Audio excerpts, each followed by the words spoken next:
Alhamdulillahi Rabbil Alameen wa salatu wa salam ala Rasulil Ameen wa ala alihi wa sahbihi ajma'een. We begin with the praise of Allah Ta'ala. We ask and beseech Allah Ta'ala to send His peace and blessings upon His final messenger, Sallallahu Alaihi Wasallam, upon his family, his companions, and all those who follow his way until the day of judgment. We ask Allah Ta'ala to make us amongst them. So Alhamdulillah, we continue with our lessons from Risalat al-Mu'awana, the book of assistance by Imam al-Haddad, rahimahullah. Last lesson we talked about the discussion on the fara'id, the religious obligations, the fiqh al-aqaliyat, the prioritization, and the hadith from Imam Nawawi, rahimahullah. Today, inshallah, we will study tahara. We'll discuss tahara, which is chapter number 13 from Risalat al-Mu'awana. So Imam al-Haddad, he begins with, "You must take care of your outward and inward cleanliness. For the one who is completely clean becomes inwardly and in his spirit a spiritual angel. Through in his body and outward form, he remains a physical human being." So here he's teaching us the concept of tahara. Often when we study tahara, we hear the concept of tahara, we hear it in the context of fiqh, and the concept of jurisprudence, studying tahara before salah, for example, wudu and ghusl and such, which is important.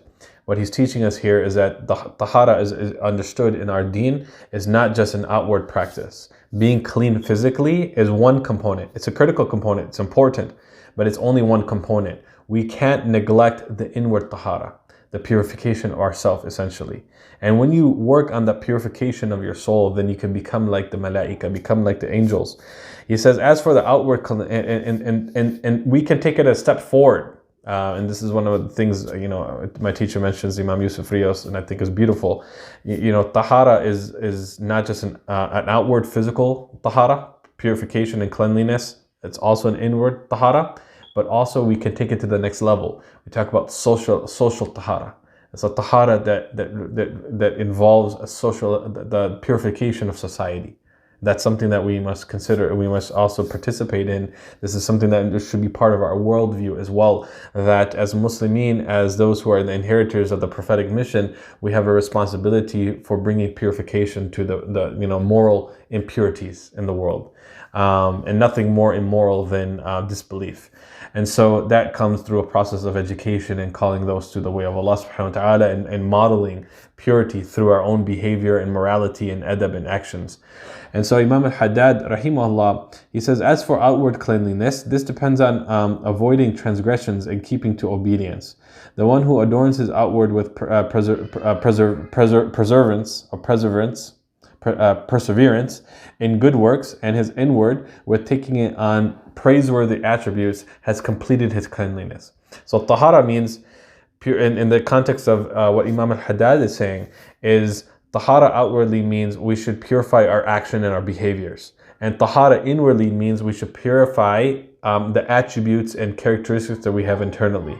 If we have jealousy or a miserliness, then we must purify that internal state and work towards its opposite. We should have generosity, and we should have a love for the happiness of other people.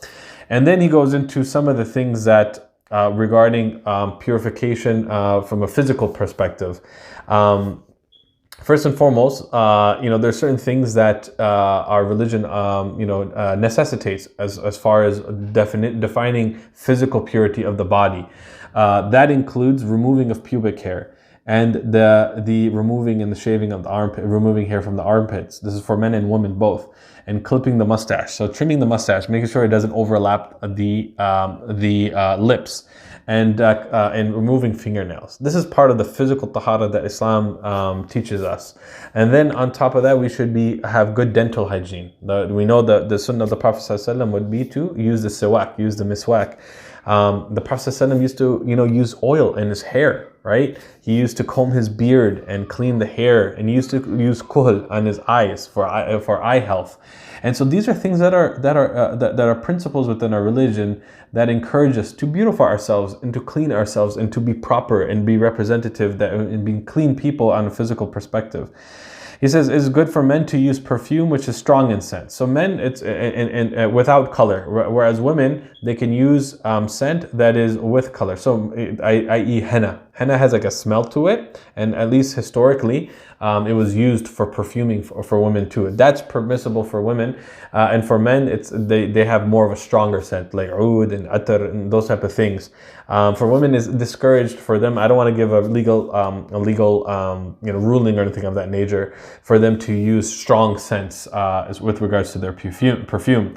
He says, beware of eating or sleeping while junub. So if you reach a state of jamb, which is mean a state of ritual impurity after seminal discharge, intercourse with your wife or husband, and so on and so forth, then you are in the state of jamb, which requires or necessitates ghusl for you to be outside of that state.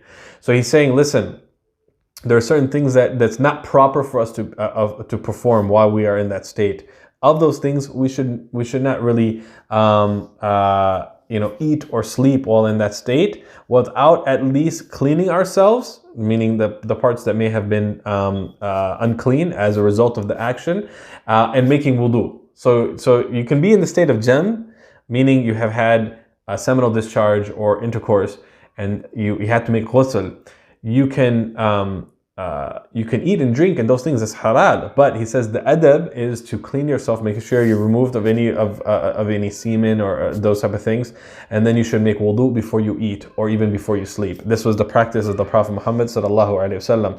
And then of course we should make ghusl before we participate in recitation of Quran or in salah and those type of things. And this really is meant for more of a fiqh class than anything else. And then some of the adab of wudu is that when you make wudu, right, of course you should think about the internal purification that comes with that process, right? When the Prophet said that when you wash your hands, every drop of water that drops from your hands are sins falling from you.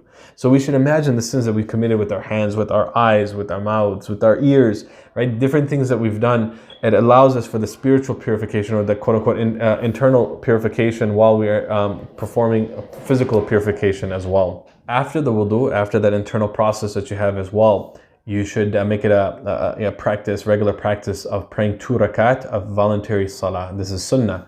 This became part of the sunnah because of the practice of one of the companions of the Prophet ﷺ. So the Prophet ﷺ asked Bilal, and this is kind of a paraphrase, he said, is there any action that you believe that you're hopeful that will be the source of your mercy with Allah subhanahu wa ta'ala? And he said, because I saw in a dream that you were preceding me in Jannah, and your footsteps, and I heard your footsteps in Jannah.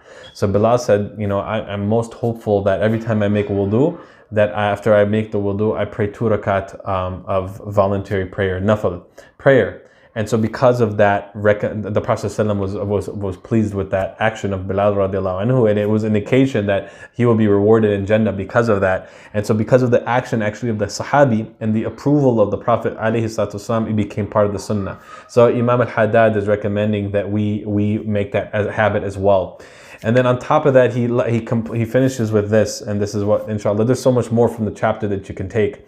But really, what he finishes with is, he says that, you should always be in a state of wudu. You should attempt to always be in a state of wudu. Meaning, if you break your wudu, then you should try to remake your wudu, so that throughout the day, you're always in a state of wudu. And he said, if this is difficult for you, you should at least try to be in the state of wudu while you're sitting in the masjid, while you're reciting Quran, learning knowledge, sitting for dhikr, and doing other acts of devotion. And really, this is a matter of really preparing ourselves, because wudu is a preparation, right? It's a proper internal preparation, a physical preparation for an act of worship, and it is an act of worship in and of itself. And so really that's one of the things that I learned when I was younger. I don't make a habit of it, but it still resonates with me. Sheikh Muhtar Mughrawi, he said, be at all times in a state of wudu, in a state of tahara. And it kind of relates to this chapter, because by making that commitment of replenishing our wudu through the day, we are reminding ourselves of making that commitment of spiritual purification as well.